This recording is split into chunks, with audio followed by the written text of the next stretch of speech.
अस्सलाम वालेकुम। आपको आज के प्रोग्राम में खुशामदीद। तहरीक इंसाफ के जो इस्तीफों का मामला है, क्या तहरीक इंसाफ के कौमी असम्बली से दिए गए इस्तीफे मंजूर होंगे? क्या इज्तिमाई इस्तीफों को नामंजूर करने का स्पीकर के पास जवाज है? क्यों तहरीक इंसाफ के मेंबरान इनफरादी तौर पर जाकर इस्तीफों की तस्दीक नहीं कर सकते? इन इस्तीफों के मामले को लेकर स्पीकर कौमी असम्बली और तहरीक इंसाफ के दरमियान जो डॉक है वो बदस्तूर बरकरार है। आज तहरीक इंसाफ के वफ्द ने स्पीकर कौमी असम्बली से मुलाकात की, जो बेनतीजा खत्म हुई।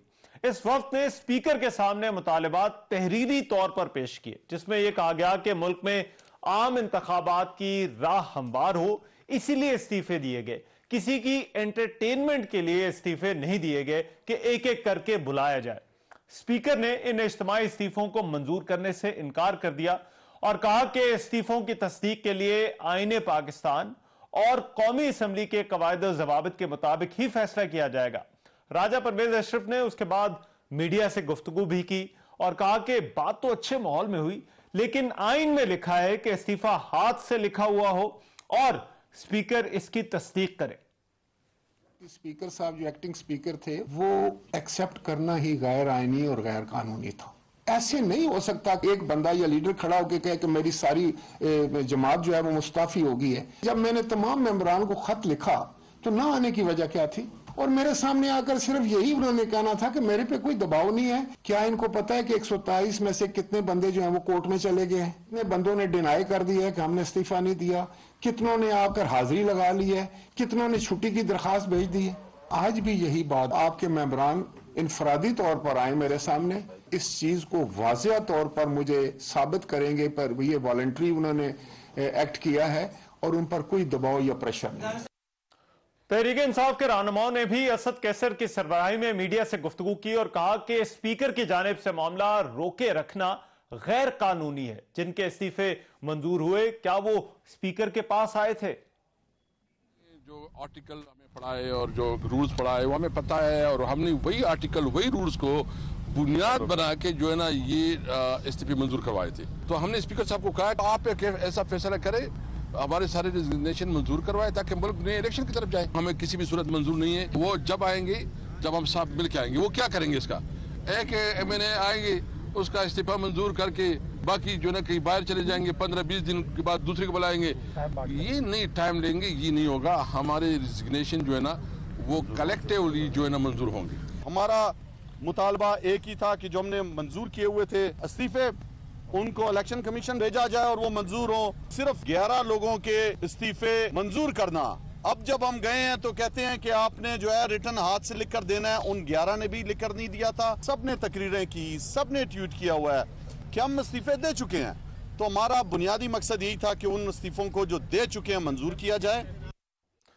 इन इस्तीफों का मामला रवां बरस अप्रैल से लटका हुआ है, जब तहरीक इंसाफ ने कौमी असम्बली से मुस्ताफी होने का ऐलान किया था। 28 जुलाई को स्पीकर ने 11 अरकान कौमी असम्बली के इस्तीफे मंजूर किए।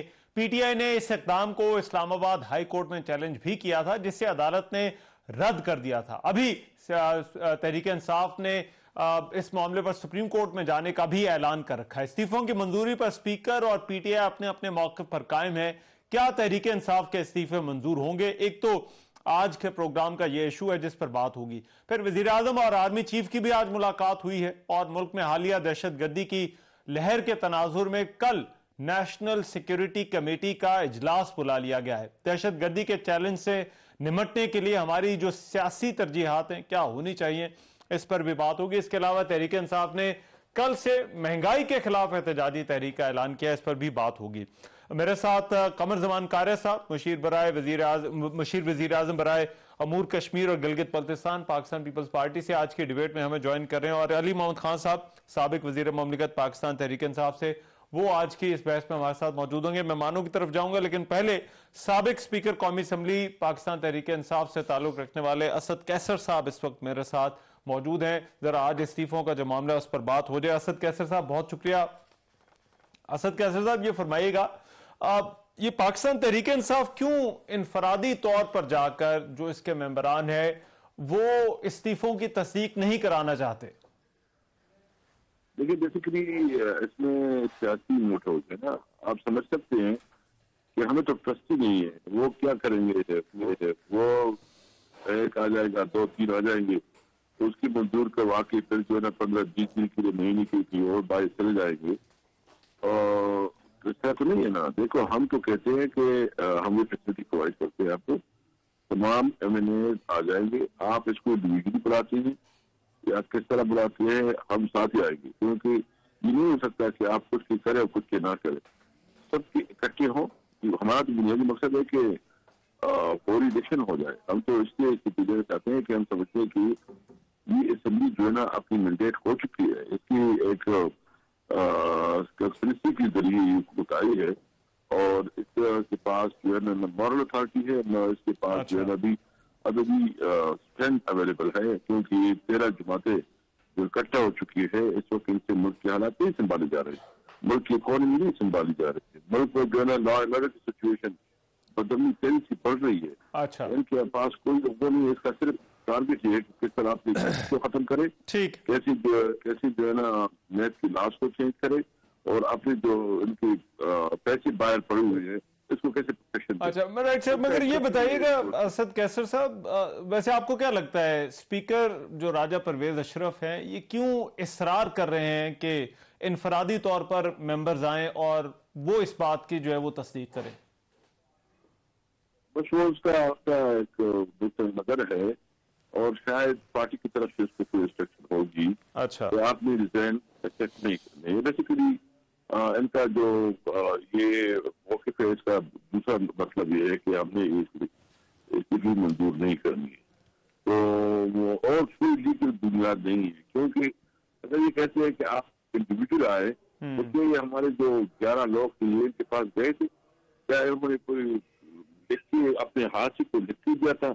अच्छा, उन्होंने तो वो कमजोर हल्के हमारे जो है ना उधर सिलेक्ट करवाए, और उनका जो ख्याल था कि जो कम मार्जिन से जीते थे उसी में इन्होंने इलेक्शन करवाए। तो ये तो बेसिकली पॉलिटिकली बायस है, मैं समझता हूँ। लेकिन असद कैसर साहब, सर मुझे ये बताइएगा, ये आज जो आपकी मुलाकात हुई है उसमें उसके बाद भी ये बात हुई है कि कुछ तो आपके अरकान हैं जिन्होंने हाजिरी भी लगाई है, कुछ ने छुट्टी की जो है वो दरख्वास्त दी है। अब तो इस बारे में जो आपकी मुलाकात हुई है उसमें क्या बात हुई स्पीकर साहब से? मैं नहीं समझता कि इसमें कोई हकीकत है।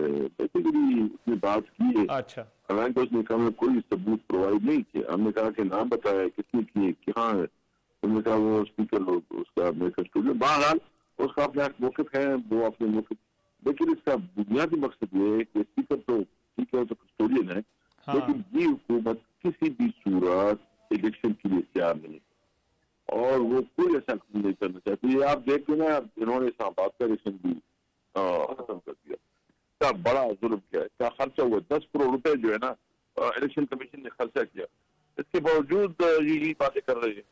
अच्छा, क्या मतलब है? इसका सिंपल मतलब यह है कि ये अवाम में जाने से भी डरते हैं, और ये जो है ना हालात का मुकाबला भी नहीं कर सकते, तो इनसे बेहतर के ऊपर हम करें, इलेक्शन करवाए, पनिशमेंट डेट हो, अवाम के पास जाए, अवाम जिसको भी डेट दे उसकी पास तैयार है। देखिए अब बात, राइट असद कैसर साहब, बात तो अब इस्तीफों की है। स्पीकर कहते हैं कि आ जाएं। आज उन्होंने ये भी बात की कि कुछ जगह पर जो है वो उन्होंने कहा, उन्हें बताया गया कि दस्तखत जो है वो जाली थे, लेकिन at the end of the day ये सवाबदीद क्या स्पीकर की नहीं है? आप खुद भी स्पीकर रहे हैं, तो क्या ये स्पीकर की सवाबदीद नहीं है कि वो किसका इस्तीफा मंजूर करता है और किसके लिए मजीद तस्दीक करता है? नहीं, स्पीकर जो है ना उसका स्वाबदीद तो नहीं बनता, उसका स्वाबदीद तब बनता है कि वो कानून की तशरीह करे। अगर कोई कानून में सिकम है, कोई खतरा है, तो फिर उस कानून को मजीद तशरीह उसके लिए स्वाबदीद है। तो इसमें तो क्लियर कानून है, इसमें तो कोई दो राय नहीं है। और हमने तो सेशन के अंदर जो है ना शाहरुख साहब हम सारे खड़े हो गए, पब्लिकली अनाउंस किया बैन करना चाहते हैं। तो कानूनी तौर पर हमने ये, आपको पता है कि जब कासिम सूरी एक्टिंग स्पीकर बन गए तो उस वक्त उन्होंने इस फाइल को करवाया था, तो उसमें भी हमें जो सेक्रेटरी साहबान है उन्होंने जो है ना एक पूरा प्रोसीजर था जो कानून के मुताबिक, जो आइन के मुताबिक था, उसको पूरा करके हमने वो मंजूर करवाए थे। लेकिन अभी जो है ना ये डिले कर रहे हैं, बस ये इनको किसी भी सूरत में इलेक्शन नहीं चाहिए, इनको इस तरह चाहिए कि बस ये हुकूमत करे और मुल्क का बेड़ा गर्क हो, मुल्क जो सवाल कर जाए। ओके, राइट, बहुत शुक्रिया कैसर साहब। साबिक स्पीकर बात कर रहे थे। कार्य साहब वेलकम सर, और अली महमूद खान साहब भी जो है वो साथ हैं। कार्य साहब आपसे डिस्कशन स्टार्ट कर लेते हैं। स्पीकर इस्तीफे मंजूर नहीं कर रहे, ये अनडेमोक्रेटिक या गैर जमहूरी नहीं है कि वो मेंबरान जा रहे हैं, वो कहते हैं हम इस्तीफा देंगे, हमारे हलकों के अंदर जो है वो दोबारा इलेक्शन कराएं, लेकिन स्पीकर इस्तीफा नहीं मान रहे। पहली तो असद कैसर साहब को बड़े एहतराम के साथ, साबिक स्पीकर हैं हमारे जी, उनका इज्जत एहतराम है और वो अपनी जमात के भी निस्बतन बेहतर लोगों में है कि उनकी लोग इज्जत करते हैं। जिस तरह के स्पीकरशिप वो करते रहे हैं वो आपसे कोई छुपी हुई नहीं है। अच्छा, जिस तरह रूल ऑफ लॉ का तकाजा पूरा होता रहा है वो भी पता है आपको। और जो कुछ कासिम सूरी साहब का फरमा रहे थे कि उन्होंने इस्तीफे कबूल किए, कासिम सूरी साहब ने जो कुछ किया उसको पाकिस्तान की तारीख के अंदर शाह हरूफ में नहीं बल्कि कोई और किस्म की स्याही लिखनी पड़ेगी जिसके साथ लिखा जाएगा। और अल्टीमेटली अदालत ने भी उस पर मोहर सबत की कि उन्होंने इंतहाई गलत हरकत की है। और उनकी हरकत को लॉ मिनिस्टर ने भी सपोर्ट किया, स्पीकर की कुर्सी ने भी किया, वजीर आजम ने भी किया और सदर ने भी किया। सो ये छोड़ दीजिए क्या क्या तमाशे लगते रहे। स्पीकर ने अभी कहा है, स्पीकर ने आज से 6 महीने पहले से कह रहे हैं कि आप तशरीफ लाइए। उन्होंने डेट भी दी थी कि फलां डेट तक आ जाइए और मैं आपके इस्तीफे कबूल करने को तैयार हूं। जाके स्पीकर के सेटिस्फेक्शन, और ये रूल्स में है, ये नहीं है कि स्पीकर की अपनी इंटरप्रिटेशन है, ये रूल्स में। और स्पीकर आज भी जो मीटिंग हुई है मेरी इतला के मुताबिक, मैं तो मीटिंग में नहीं था, मेरी इतला के मुताबिक स्पीकर साहब ने आज भी इन्हें कहा है दोस्तों को कि आप आइए, आज भी अलग अलग आके मुझे सेटिस्फाई कर दें, यदि मुझे तसल्ली दे दें कि हाँ मेरे पर कोई बोझ नहीं है, कोई दबाव नहीं है, तो मैं इस्तीफे कबूल कर लूंगा। तो कर लेना चाहिए। वजह क्या है, क्यों आपको लगता है कि अगर ये मेंबरान जो है इन्होंने या तो अपने इस्तीफे अपनी मर्जी से नहीं दिए या ये इस्तीफे नहीं देना चाहते और फिर इनसे जबरदस्ती को इस्तीफे, यही वजह है ना। अगर कानून कहता है, अगर रूल्स कहते हैं कि मेंबर के अपने हाथ का लिखा हुआ इस्तीफा हो तो ये तसल्ली तो हो जानी चाहिए ना, इसमें तो कोई जुर्म नहीं है ना, ये तो गलती नहीं है ना, ये मेरी डिस्क्रिप्शन नहीं है ना।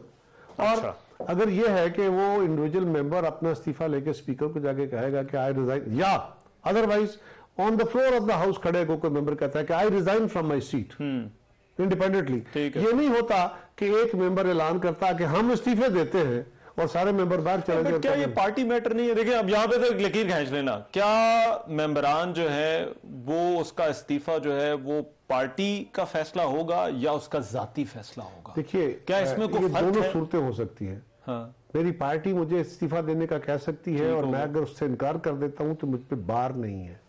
अच्छा, मैं डी सीट नहीं होता यार, मेंबर फिर भी रहेंगे, मेंबर में फिर रहता हूं। डी सीट होने के लिए शराइत कुछ और है। अगर मैं वोट करता हूं गवर्नमेंट के खिलाफ, अपनी गवर्नमेंट के खिलाफ या अपनी पार्टी के डिसिप्लिन के खिलाफ ऑन दी बजट, ठीक, वोट ऑफ कॉन्फिडेंस और वोट ऑफ नो कॉन्फिडेंस, ये कि पार्टी फैसला करती है कि इस्तीफा देना है असेंबली से और मैं कहता हूं कि नहीं, या किसी लॉ के ऊपर मेरे डिफरेंस आ जाता है तो ये डी बाहर नहीं करता। अच्छा, मैं जरा अली महमूद खान साहब से पूछ लें, क्योंकि अली भाई ये जो मामला है, अब जाहिर बात है आपके तो इस्तीफे का और ही इशू हो गया है, लेकिन तहरीक इंसाफ क्यों इस बात पर मुसर है कि अलहदा हम नहीं आएंगे और आपने अगर इस्तीफे करने हैं तो ये इज्तिमाई इस्तीफे होंगे और इन्हीं इज्तिमाई इस्तीफों को मंजूर किया जाए? जी बहुत शुक्रिया। बिस्मिल्लाहिर्रहमानिर्रहीम, अल्लाहुम्मा सल्लि व सल्लिम मुबारक अला सय्यिदिना मोहम्मद।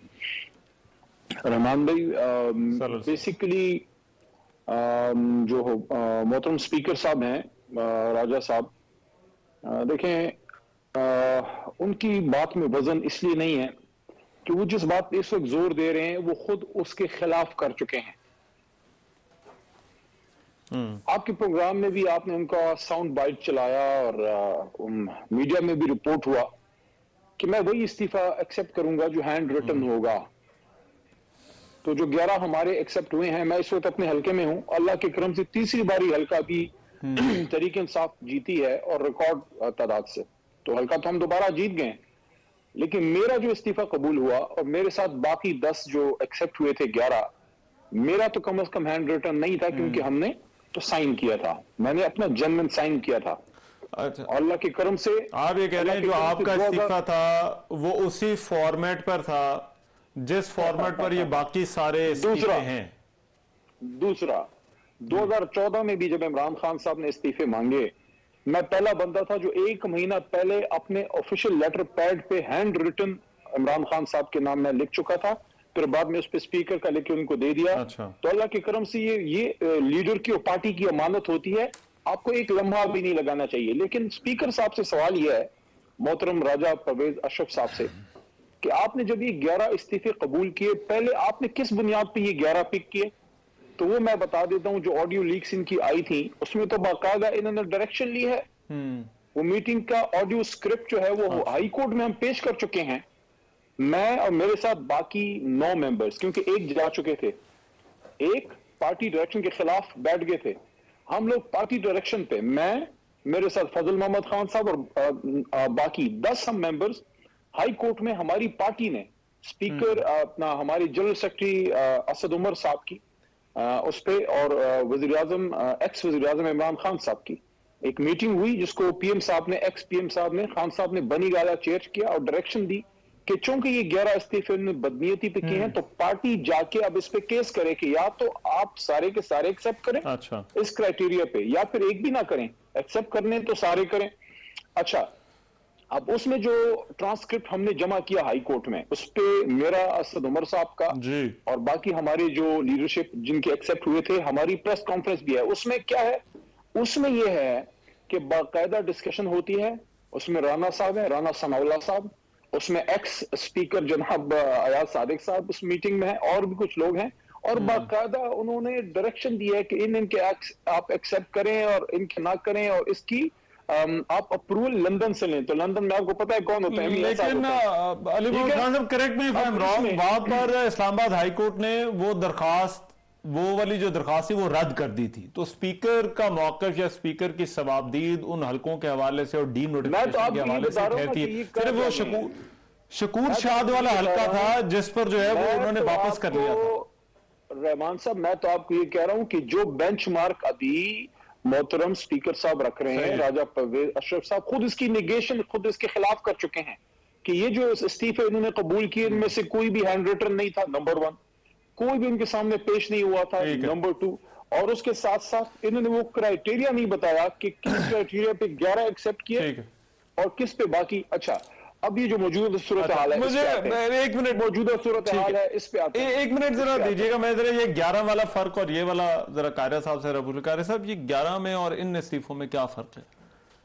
पहली बात तो ये मुझे तो पता नहीं है, मैं क्योंकि असेंबली का हिस्सा नहीं हूँ इस वक्त, लिहाजा मुझे असेंबली के अंदर होने वाली कार्रवाई का मुकम्मल तौर पर इल्म नहीं है। लेकिन जहां तक ताल्लुक ये है कि कानून है कि नहीं, प्रोसीजर है कि नहीं, अली मोहम्मद खान साहब पढ़े लिखे आदमी हैं, लॉ जानते हैं, ये रूल्स एंड प्रोसीजर्स में है। अगर किसी वक्त ये अडॉप्ट नहीं किया गया तो क्या उसको एक रेगुलर प्रेसिडेंट बना लेना चाहिए? Answer is no. अगर माजी में कोई गलती हुई तो क्या उस गलती को नजीर बना के उसके ऊपर चलना शुरू कर देना चाहिए या करेक्शन कर लेनी चाहिए? ये बहुत सारे सवाल है। लेकिन मैं अली मोहम्मद कहूंगा कि आप लोग इलेक्शन चाहते हैं, फौरी तौर पर इलेक्शन वैसे ही नहीं हो सकते। हमने क्या कहा था, हमने बार बार कहा कि इलेक्शन कराने को, इलेक्शन के ऊपर बात करने को हम तैयार हैं। एक है शर्त, आप कह रहे हैं कि शर्त है कि पहले इलेक्शन की डेट दो, तो तब हम आपके साथ बैठने को तैयार हैं। हमने कहा शर्तें नहीं मानते, मुतालबे रखना जमहूरियत का हिस्सा है, और जमहूरियत में कबल अज वक्त इंतखाब कराना या कराने का मुतालबा करना कोई गैर जमहूरी नहीं है। ठीक, लेकिन जो तरीकाकार अडॉप्ट कर रहे हैं वो जमहूरी नहीं है। और हम क्या कह रहे थे, हम कह रहे थे कि 2 असेंबलियां अपनी मुद्दत पूरी करके, पिछली रेगुलरली वो आगे बढ़ी है। पाकिस्तान में कोई असेंबली मुद्दत नहीं पूरी करती रही, ये एक रवायत बनी है। जमहूरी तसलसल, जमहूरी कंसोलिडेशन की तरफ बेहतरी का सफर है।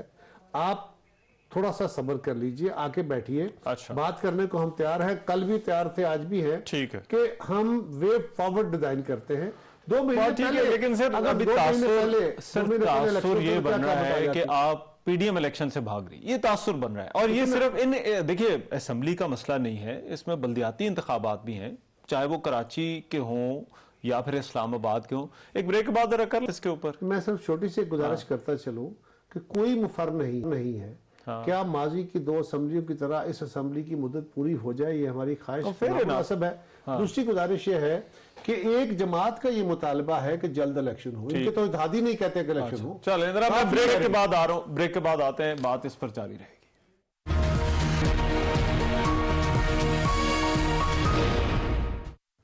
ब्रेक के बाद प्रोग्राम में एक मतलब फिर से खुशामदीद। कारी साहब, इससे पहले जो इस्तीफों का मामला है, अगर तो स्पीकर साहब इस वजह से ताखीर करते हैं कि तहरीक इंसाफ के मेंबरान को मनाया जा सके, उनको पार्लियामेंट में लाया जा सके, तो ये तो चलें जमहूरी बात है। लेकिन अगर वो इस वजह से ताखीर करें कि हुकूमत इलेक्शन नहीं कराना चाहती, तो ये आप नहीं समझते ये गैर जमहूरी है? देखिए, पहली गुजारिश तो ये है कि ये सिर्फ हुकूमत नहीं, हम तो चाहते हैं कि इलेक्शन नहीं कराने। हम तो कह रहे हैं कि इलेक्शन अपने वक्त पे होंगे, कोई ये छुपी हुई बात तो है नहीं। और हम ये भी कह रहे हैं कि इस वक्त मुल्क इस बात का मुतहम्मल नहीं है।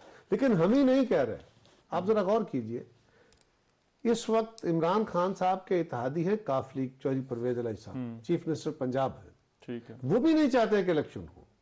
वो भी कह रहे हैं कि क्योंकि खान साहब कह रहे हैं असम्बलियां तोड़ दो, लिहाजा मैं तोड़ दूंगा, मजबूर हूं। लेकिन वो अपने इंटरव्यू में कहते हैं कि 99% मेंबर नहीं चाहते कि असम्बलियां टूटे। वो भी कह रहे हैं कि हमारे ऊपर एक जबर है, हम एक इत्तेहादी हुकूमत का हिस्सा, इसलिए अब उनका कहना है तो मान लेते हैं। तो ये कोई हमारी ख्वाहिश नहीं है। पाकिस्तान की प्रिडोमिनेटली सिवाय का PML अपने PTI के, बाकी हर जमात ये चाहती है कि इलेक्शन अपने वक्त पे हो, ये जमहूरी कंटिन्यूएशन हो। तो इसमें क्या हर्ज है? इनका ख्याल ये है कि ये आप कह रहे हैं PTI के अंदर भी सूरत हाल के मेंबरान नहीं चाहते। ये मुझे छोड़ दीजिए, ये चौधरी परवेज इलाही साहब ने कहा। वो तो इत्तेहादी है ना, मैं तो मतलब आप तो तहरीक इंसाफ देखे ना, PTI के जो मेंबरान असम्बली में बैठे हैं वो चाहते हैं इलेक्शन हो। इसी तरह और भी होंगे। अच्छा, दूसरी गुजारिश ये है कि इस वक्त मेरा तो चलो गवर्नमेंट का मुखालिफ हूं, इनका इत्तेहादी, इनका चीफ मिनिस्टर कह रहा है, ठीक है, कि 99% मेंबर्स चाहते हैं कि असम्बलियां जो हैं वो अपनी मुद्दत पूरी करें या मार्च अप्रैल के बाद जाके असम्बलियां तोड़ी जाएं। अच्छा, ये हमारी भी ख्वाहिश थी और हम आज भी समझते हैं कि हमारे दोस्तों का, ठीक है, वो बड़े पॉपुलर हैं, चले उनका कहना उनको खुश हो लेने दीजिए कि हम इलेक्शन से भाग रहे हैं। लेकिन इस वक्त मुल्क के अंदर जो सूरत हाल है रहमान, अगले 2-3 महीने तो इलेक्शन के लिए पॉसिबल नहीं है। इतने शदीद ठंडे मौसम में जो हालात हैं और जो सिंध के हालात हैं, इसमें अगले 2-3 महीने के लिए इलेक्शन कराए जा सके। अच्छा, अगर आपने मार्च अप्रैल में जाके असम्बलियां डिसॉल्व करके और आगे जाके इलेक्शन कराने हैं तो 2-3 महीने का फर्क आ जाए। क्या क़यामत आ जाएगी? 4 महीनों का फर्क। क्या क़यामत आ जाए? कोई क़यामत नहीं आएगी। लेकिन पहली बात तो यह कि हम बार बार इनको कहते रहे कि ये शर्तें ना रखें, बैठ के बात करें। दूसरी, अगर पाकिस्तान में जमहूरी तसलसल होता है तो क्या क़यामत? चौथी, तीसरी बात यह है कि अगर आज हम ये ऐलान कर दें कि जनाब अप्रैल में या मार्च में असम्बलियां तोड़ दी जाएंगी और फिर जाके अगले इलेक्शन हो जाएंगे, तो केयर टेकर गवर्नमेंट आ जाएगी। तो केयर टेकर गवर्नमेंट के आने से पहले और केयर टेकर गवर्नमेंट आने के बाद ये 6 महीने क्या इस्तेहकाम के महीने होंगे? क्या वो गवर्नमेंट केयर टेकर ने तो 3 महीने के लिए, 3 महीने, उससे पहले भी 2-3 महीने का टाइम है ना। तो ये 5-6 महीने के लिए हमको स्टेबिलिटी की तरफ जाएंगे, हम पाकिस्तान के मुश्किल फैसले कर पाएंगे क्या? ये काफी सारे पॉइंट्स हो गए, लेकिन पहली चीज अली भाई स्टार्ट करते हैं कि क्या असेंबलियों से जो बाहर रहने का फैसला है या इस्तीफे का फैसला, वो तहरीक इंसाफ के मेंबरान का फैसला है? एक जमात का मुतालबा क्यों माना जाए? या इमरान खान का फैसला है, या सिर्फ इमरान खान का फैसला है? देखिए रहमान साहब, ये तो बहस ही फजूल है कि किसका फैसला है किसका नहीं है। एक जमात जिसकी हुकूमत थी, जो एक अक्सरियती जमात थी पार्लियामेंट के अंदर, उसने एक फैसला किया, हमारी उस पर पार्लियामेंट्री पार्टी हुई, पार्लियामेंट्री पार्टी मीटिंग हुई, उसमें हर शख्स ने अपनी अपनी राय का इजहार किया, किसी ने हक में किसी के खिलाफ। उसके बाद एक फैसले पे सब मुत्तफिक हो गए कि हमने इस्तीफे देने। अब इसके बाद इस पे तो डिस्कशन ही फजूल है कि किसने क्या कहा, उसने ये कहा। आप एक पार्टी में होते हैं, आप उस डिसिप्लिन के पाबंद हैं। पार्लियामेंट्री पार्टी ने एक फैसला कर दिया हमने इसमें नहीं रहना। क्यों? क्योंकि एक बैरूनी मुदाखलत साजिश के जरिए अगर जेन्युइन नो कॉन्फिडेंस मोशन आती तो वो तो आईन का हिस्सा है। लेकिन ये तो साबित शुदा बात है। शहबाज शरीफ साहब के नीचे भी जो नेशनल सिक्योरिटी कमेटी की मीटिंग हुई, कहा जा रहा है, उसने भी माना कि बैरूनी मुदाखलत हुई है। कर दें, इसी पॉइंट को एक्सप्लेन कर दें। स्पीकर की तरफ से कहा जा रहा है क्योंकि मेंबरान और सोचते हैं, इसलिए कोई हाजिरी लगा रहा है, कोई छुट्टी की दरखास्त। देखिए एक मिनट रहमान भाई, मेरी बात सुने। उन्होंने कहा वो दस्तखत ही जाली है। सर मेरी बात सुने, स्पीकर साहब को जेब नहीं देता, उनका ओहदा है, साबिक वजीर आजम है, उनका एहतराम है, लेकिन उन्होंने बदनीयती पे मबनी फैसला किया। 11 इस्तीफे जो एक्सेप्ट किए बदनीयती पे मबनी किए। वो बच्चे नहीं है, साबिक वजीर आजम है, स्पीकर हैं, उनके पास नीचे पूरी टीम होती है। आईन पाकिस्तान के आर्टिकल 64(1) में क्लियर लिखा है कि हैंड रिटन होगा, लेकिन हमने तो इस्तीफे इसलिए नहीं दिए थे कि हम शोकेस में सजाएंगे, इस्तीफे इसलिए दिए थे कि आप उनको एक्सेप्ट करें। अच्छा, अगर उसमें कोई कानूनी सुकम है तो आपने तो आईन पहले खुद तोड़ा कि आर्टिकल 64(1) इज वेरी क्लियर। आप कहेंगे मैं पढ़ देता हूं, टाइम नहीं है। उसमें है कि हैंड रिटन होगा, स्पीकर को एड्रेस होगा और वो आप एक्सेप्ट करेंगे। तरीकाकार एक्सेप्टेंस का क्या है? वो रूल ऑफ प्रोसीजर, वो कायरा साहब समझते हैं, रूल ऑफ प्रोसीजर का रूल 43 है, मेरे सामने है 44, 45 कि कैसे वैकेंसी होगी। 43 में क्लियर है कि आप हैंड रिटन होगा, वो एड्रेस होगा और आप उनके पास जाएंगे। वो उसको अगर वो उनको लगता है कि ये जीवन नहीं है तो वो किसी और तरीके से तसल्ली करेंगे। तो ये जो 11, सबसे पहले देखें, बदनीयती पे मबनी फैसला किया और फरमाइशी इस्तीफे कबूल किए। फरमाइशी किस तरह? उनके एलाइज हैं। अच्छा। जनाब, कुछ फरमाइशी इस्तीफे पीपल पार्टी के, बिलावल साहब की फरमाइश पूरी की, कुछ मौलाना साहब की मेरे हल्के में पूरी की, वो तो अल्लाह के करम से वहां ऐसी हार उनको अल्लाह ने दी। अच्छा, एक फरमाइश इस्तीफा ANP का, एमल बदी खान साहब की फरमाइश थी कि जनाब कोई कोशिश करे मैं भी वापस असम्बली में आ जाऊं, उनका भी नहीं हुआ। तो फरमाइशी इस्तीफे और बदनीयती पे मबनी इस्तीफे कबूल करने वाले स्पीकर को कानून और आइन की बात करना जेब नहीं देती। सिर्फ इतना कहूंगा, क्या अगले 2-3 महीने इलेक्शन हो सकते हैं? ये जो बिल्कुल हो सकते, ये बस आपका पहली बात तो ये है, देखें 2-3 महीने इलेक्शन हो सकते हैं। रहमान भाईजान मेरी बात सुने, आप जो हैं, आपके सामने 2 पॉलिटिकल वर्कर बैठे हैं। मैं तो तजुर्बे में भी, उम्र में भी कम हूं। कायरा साहब एक्सपीरियंस आदमी है, उनका एक एहतराम भी है, सबको है। देखें, ये जो अभी उन्होंने इस्लामाबाद में हुकूमत वक्त ने किया है, वो करने वाला काम है। हाँ। देखें, जब इलेक्टेड लोग, जब जमहूरी लोग, जब पार्लियामेंटेरियंस, जब सियासी जमातें इलेक्शन से भागें, जब आइन से इनहराफ करें, फिर क्या होता है? फिर नॉन डेमोक्रेटिक फोर्सेस एक्टिव होती हैं और अदर ऑप्शंस डिस्कस होना शुरू होते हैं। अभी जो इन्होंने किया, देखें, 9 जलसे मैं इस्लामाबाद में कर चुका हूं बल्दियाती इलेक्शन के। इन्होंने 101 से 124 यूसियां कर दी। तो इनसे कोई बड़ा आदमी पूछे कि मियां शहबाज शरीफ साहब, अभी जून में, अभी जून जुलाई में आप लोग 101 यूसियां कर गए, खुद आपने बढ़ाई, तो ना कोई सेंसस हुआ ना कुछ। आपको 4-5 महीने में कैसे अंदाजा हो गया, कैसे आपको अंदाजा हो गया कि जनाब, कैसे आपको अंदाजा हो गया कि यूसियां जो हैं मजीद हमें बढ़ानी चाहिए? यूसियां बढ़ा के इलेक्शन को पोस्टपोन किया है इस्लामाबाद का। तो इस्लामाबाद पॉइंट टेकन। मैं जरा ब्रेक भाग रहे हैं भाई, ब्रेक के बाद करते हैं सर, एक ब्रेक।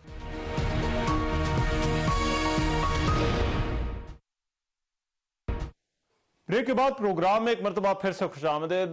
जाने से पहले बात हो रही थी इस्तीफों पर, लेकिन साथ ही साथ कुछ गैर जमहूरी रवैयों का और गैर जमहूरी ऑप्शंस का भी जिक्र हुआ। तो कारी साहब, ये टेक्नोक्रेट गवर्नमेंट वाली जो है वो बात एकदम से पता नहीं कहां से आई है, ये किसकी फैंटेसी है? मैं आपके सवाल की तरफ आने से पहले मुझे 1-8 मिनट दीजिए। मैं मेरे भाई, छोटे भाई ने कुछ सवाल उठाए हैं, उन पर जरा। एक तो यह है कि खान साहब तो अमरीकी साजिश का बयानिया अब छोड़ चुके। अच्छा। अली मोहम्मद अभी भी उसी साजिश के बयानिए पे खड़ा है। अच्छा। अब तो उस बयानिए की खुल के सारी धज्जियां उड़ गई, उसके सारे कजिए खुल गए कि वो साजिश का बयानिया क्या था। वो साजिश एक तखयली साजिश थी। अच्छा। और आपके खिलाफ जो कुछ हुआ वो सरेआम हुआ और पाकिस्तान के ऐवानों में हुआ। दूसरी गुजारिश ये है कि अली मोहम्मद खान ने कहा कि स्पीकर साहब ने जो 11 इस्तीफे मंजूर किए पहले, वो गलत थे। खुद कहा ना गलत थे, और खुद कहा कि वो आइन के आर्टिकल 64(1) में दर्ज है कि इस्तीफे कैसे देने चाहिए, और रूल्स एंड प्रोसीजर के फला रूल में लिखा है कि इस्तीफा कैसे होना चाहिए, हाथ से लिखा होना चाहिए, खुद जाके तसल्ली कराना चाहिए, और हम 11 लोगों की तसल्ली नहीं कराई गई थी। अब वही बात, जो बात अब खुद आइन और कानून की खुद वजाहत फरमा रहे हैं। आप कह रहे हैं कि एतराज सिर्फ यह है कि माजी में आपने अमल नहीं किया, आप भी ना करें। आपको तो ये कहना चाहिए कि माजी में अमल नहीं हुआ, अब करें। अगर माजी में गलती हो गई तो उसको करेक्ट कर लें। ये तो नहीं है हमारा गलती किया, उससे बड़ी गलती करें, पूरे करें, सारे करें। मेरी गुजारिश सुन सारों को छोड़ के 11 नहीं करें, हो गया ना, हो गया। अब आप ये कह रहे हैं कि मजीद भी वैसे ही करें। अच्छा, नहीं, हमने कहा था करने तो उससे बड़ी गलती करें। नहीं, आज आप क्या कह रहे हैं? मैं तो ये कह रहा हूँ कि आज आप कह रहे हैं कि माजी में वो गलत था, बट अब आप कह रहे हैं मजीद बड़ी गलती कर रहे हैं। मैं इस बहस में फिलहाल नहीं हूँ कि स्पीकर का राइट क्या है, पिक एंड चूज करना चाहिए नहीं करना चाहिए। मैं तो ये कह रहा हूँ कि मेरा भाई जिस बात को खुद कह रहा है, आइन पढ़ के सुना रहा है, रूल्स पढ़ के, मेरे पास तो नहीं पढ़ी हुई है इनकी किताब, उसके पास तो पढ़ी है, उसके बावजूद वो कह रहा है कि माजी में जो हुआ वो गलत हुआ, अब उससे बड़ी गलती करे, पहले आपने 11 किया था, 111 और कबूल करे। तो ये क्या तरीकाकार है?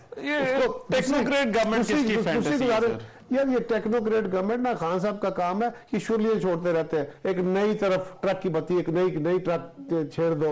वो है ना अनवर मसूद साहब की एक नज़म है, आपने शायद सुना होगा, चौधरी जी आज की पकाइए। अच्छा। वो एक नया खाने एक नई हड्डियां पका देते हैं। अच्छा। कि लोग इसके पीछे लग जाए, इसका स्वाद देखना शुरू कर दे। अच्छा। 2-4-10 दिन उस पर बहस होगी, फिर एक नई बहस छेड़ देंगे। और भाई मुझे सिंपल कुलिया है, आइन और कानून से मावरा कोई हुकूमत नहीं बन सकती। अगर आइन में किसी टेक्नोक्रेट गवर्नमेंट का जिक्र नहीं है तो कैसे बनेगी? अगर लॉन्ग टाइम पीपल्स पार्टी इस बात पे बड़ी क्लियर है। सर पीपल्स पार्टी को छोड़ दीजिए, पीपल्स पार्टी हो या मुस्लिम लीग हो या पीटीआई हो, कोई ऐसा सेटअप सर देखे ना, कोई ऐसा सेटअप काबिल कबूल होगा? सर मैं कह रहा हूं आइन से हटके कोई सेटअप नहीं बन सकता। ठीक है, कोई नहीं बन सकता। अच्छा, ये सिर्फ एक चुरली है। अली भाई ये फिर कौन एक नॉन इशू को छेड़ा, यही उनका स्टाइल है। अली भाई ये फिर कौन जो है वो राब्ते कर रहा है, कौन किससे पूछ रहा है कि ये बनानी है या नहीं सारे बनानी? फसाने में जिसका जिक्र करना था। सर मेरी बात सुनिए, अली भाई बताएंगे कि ये फसाना है या फिर कुछ और है?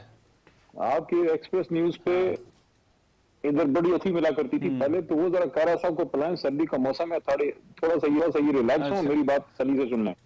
मैं बड़ा फिट बैठा हूँ, थैंक यू थैंक यू। ऐसे ही आपने सुर्ख शर्ट पहनी है, लड़के लग रहे हैं, तो मेरी बात जरा तसल्ली से सुन लें। देखें, अच्छा। ये है बड़े लग रहे हैं, क्या मुराद है यार? ये बड़ी ज्यादती है, नेशनल मीडिया पे बैठ के आप मुझे लड़के लग रहे हैं, ये बड़ी ज्यादती की आपने। अब तसल्ली हो गई है। हाँ, थैंक यू। ये तो आपने कॉफी का गिला किया है, तो वो कहा ये जा रहा है कि आप भी स्टूडियो आए तो आपको भी वैसी ही जो है वो कॉफी पिलाएंगे। जी, हम तो गरीब लोग हैं, हल्के में आपको इंटरप्ट किया, हम तो हल्के में, ठीक है। अच्छा मेरी बात सुने, हम तो ठहरे ना तजर्बाकार लोग, हम बड़े इनएक्सपीरियंस थे, हमें समझ नहीं थी, हम तो पहली बार हुकूमत में आए थे, हमें तो तरीका नहीं आता था, इनको तो आता था। इनकी तो हुकूमतें 2-3 बार खत्म हुई, भुट्टो साहब फांसी चढ़े, मियां साहब के हाथ में हथकड़ियां डली 99 में, बेनजीर भुट्टो साहब शहीद हो गए। इनको तो बड़ा तजर्बा था। इनको किसने जो है ये मशवरा दिया कि आप किसी की ईमा पे आप जो है अपना कंधा यूज करने दें और आप अदम एतमाद लेके आए? इनसे पूछें, इनको पता था अदम एतमाद आ रही है। वो अमेरिका में पता नहीं किसको पहले से ही पता चल गया था कि आ रही है, पास करो, अभी मूव नहीं हुई असेंबली में। और ये कायरा साहब को किसने कह दिया कि इमरान खान साहब अपने अमेरिकी साजिश के बयानी से पीछे हटे हैं? उन्होंने एक बड़े लीडर की तरह सिर्फ ये कहा है कि जब हमारी हुकूमत आएगी तो बाकी मुल्कों की तरह अमेरिका से भी दोस्ती करना चाहेंगे, लेकिन वो भी बराबरी की सतह पे ताल्लुक रखना चाहेंगे, आपके सैटेलाइट स्टेट्स नहीं बनेंगे। तो ये तो एक मुनासिब एक स्टेट्समैन की बात है। देखें, ये जो अभी बात मार्केट में चल रही है टेक्नोक्रेट वाली, ये खान साहब ने तो खुद कहा है कि मैं इसके खिलाफ हूं। मार्केट में क्यों चल रही है? इन लोगों की चल रही है। एक तो इलेक्टेड हुकूमत को खत्म करने में अपना कंधा दिया अमेरिकी साजिश की ईमा पे, फिर उसके बाद खुद चलाने जोगे भी नहीं है। यानी कि ये 12 मसाले की चाट में फिर भी कोई जायका होता है। ये सारे मिलकर 70 तो इनके वजीर हैं।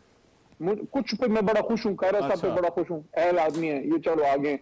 70 इनके वजीर हैं, 70 वजीर, यानी कि 25-30 और कर दे तो सेंचुरी आपकी पूरी हो जाएगी। ये रिकॉर्ड तो बना लेना। कोई तुम्हारे दौर में भी इतने थे, पूरा फिगर है। तो भाईजान ये इन लोगों ने जो हालत कर दी है कि आपका खजाना जो आधे से ज्यादा खाली हो गया है, तो अब यार लोग सोच रहे हैं कि हो क्या गया है। ये तो बड़े शहबाज स्पीड वाले थे, ये तो बड़े अच्छी गवर्नेंस का इनकी अपनी जो है एक जाली सी रेपुटेशन, तो मजा आ गया सबको शहबाज स्पीड का, उनको भी मजा आ गया है, सबको मजा आ गया है। तो अब यहाँ पे ये जो मार्केट में खबर चल रही है कि टेक्नोक्रेट गवर्नमेंट, फलाना गवर्नमेंट में, एक तो मैं ये कहना चाहता हूँ, देखें पाकिस्तान मजीद इन तजर्बों का मुतहम्मिल है उस वजह से। अच्छा, मैं जरा एक ब्रेक के पास आ रहा हूँ, जरा एक छोटी सी इतनी करता चलूं कि अदम एतमाद की तहरीक हमने कराची से जब लॉन्ग मार्च चला था उस वक्त कहा था कि खान साहब इलेक्शन की डेट दे दे वरना अदम एतमाद लाएंगे। और 70 वजीर आपके दौर में इससे ज्यादा ठीक है। थे। ब्रेक के बाद आते हैं।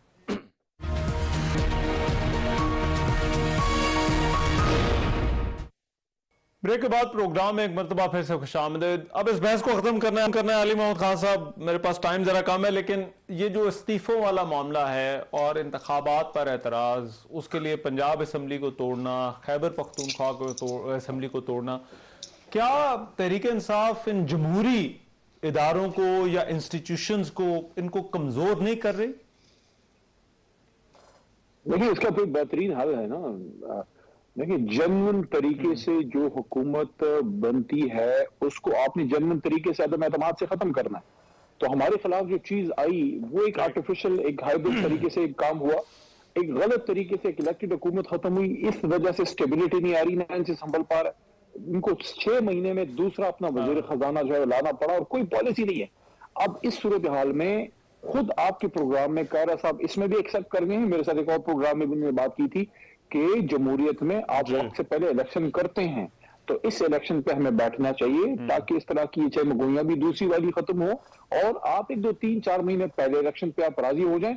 हम ये बिल्कुल नहीं कह रहे, हमने ये नहीं कहा कि आप हमें इलेक्शन डेट दें तो हम बात करेंगे। हम ये कह रहे हैं कि आप अर्ली इलेक्शन की बात पे राजी हो, कब होगा उस पर बैठ जाते हैं, कैसे होगा उस पर बैठ जाते हैं, तैयार तो हो। मगर कार्य साहब, क्वेश्चन वही स्टेबिलिटी, देखिए इस्तेहकाम कैसे आएगा? मैं गुजारिश करूं, यही बात हम पहले दिन से कह रहे थे कि शर्तें ना रखें, मुतालबा रखें, यही रखें कि जल्दी का इलेक्शन कराना है, यही रखें कि जी फेयर एंड फ्री इलेक्शन, हम भी यही चाहते थे फेयर एंड फ्री इलेक्शन हो जाए। लेकिन ये था कि नो, आप पहले इलेक्शन की डेट दें। खान साहब भी कह रहे थे, फवाद साहब भी कह रहे थे, आपकी सारी जमात कह रही थी, और हम ये कह रहे थे कि भाई ये मुमकिन नहीं है कि आप अपनी डिक्टेशन से करें। मैं फिर कह रहा हूं, आप इलेक्शन जल्दी कराने का मुतालबा कर रहे हैं, आपके इत्तेहादी नहीं कह रहे। आप अकेली जमात है पाकिस्तान की जो जल्दी इंतखाब की बात कर रहे हैं, जमात इस्लामी नहीं कर रही, काफ लीग नहीं कर रही, कोई दूसरी जमात नहीं कर रही। अच्छा, आपके साथ नहीं है। हाँ, वो कहते हैं हम इस्तीफा दे देंगे, असेंबली डिसॉल्व करेंगे क्योंकि खान साहब का हुक्म है, लेकिन परवेज इलाही साहब ऑन रिकॉर्ड है, उन्होंने कहा पीटीआई के भी 90%, 99% लोग कहते हैं कि इलेक्शन वक्त पे होने चाहिए। लेकिन मेरी अली मोहम्मद खान साहब अभी भी आपसे गुजारिश है, कोई फर्क नहीं पड़ता 2, 3, 4 महीने से, आइए बैठ के इस वक्त जो मुश्किल फैसले करने वाले हैं, दहशतगर्दी का एक बहुत बड़ा अफरियत दोबारा सर उठा रहा है, अल्लाह महफूज रखे हमें। ये पाकिस्तान की इकॉनमी से बड़ा खतरा, छोटा खतरा नहीं है, इकॉनमी को भी ठीक करने की जरूरत है। इस वक्त मुश्किल फैसले करने हैं, 2 महीने में इलेक्शन, 2 महीने पहले और बाद में होगा, क्या हो जाएगा। बहुत शुक्रिया कमर जमान कायरा साहब, अली मोहम्मद खान साहब। आज के प्रोग्राम से इतने इजाजत दीजिए, अल्लाह ने के बाद।